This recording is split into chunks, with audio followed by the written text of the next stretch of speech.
আবু মুসা আল আশআরী তিনি বর্ণনা করেছেন, قال رسول الله صلى الله عليه وسلم إن الله لا يطلع في ليلة النصف من شعبان فيغفر لجميع خلقه إلا للمشركين ومشاهين।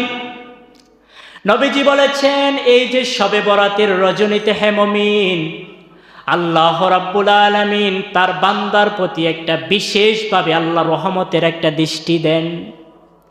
আল্লাহর হাবিব বলেছেন, ফায়াগফিরু, ক্ষমা করে দেন, লিজামিই খালকিহি, পৃথিবীর মধ্যে যত মানুষ আছে সব মানুষকে আল্লাহ তাআলা এই রজনীতে ক্ষমা করে দেন। সুবহানাল্লাহ। তবে আল্লাহর হাবিব বলেছেন, দুই শ্রেণীর মানুষকে আল্লাহ তাআলা ক্ষমা করেন না। এক হলো যারা আল্লাহর সাথে শিরিক করে। হে মুমিন, আল্লাহর সাথে শিরিক করে এরকম মানুষ আছে না নাই? রিজিকের মালিক কে? রিজিকের মালিক হলো আল্লাহ তাআলা। আমি যদি বলি যে না, আমার ছেলে কামাই করে আমাকে খাওয়ায়, তাহলে এটা শিরিক। আল্লাহ তাআলা খাওয়ায়, কিন্তু আপনার ছেলের মাধ্যমে উসিলা করে খাওয়ায়। খাওয়ান তো কে? আল্লাহ। তাহলে যারা শিরিক করবে আল্লাহ তাআলা তাদেরকে এই রজনীতে ক্ষমা করবেন না।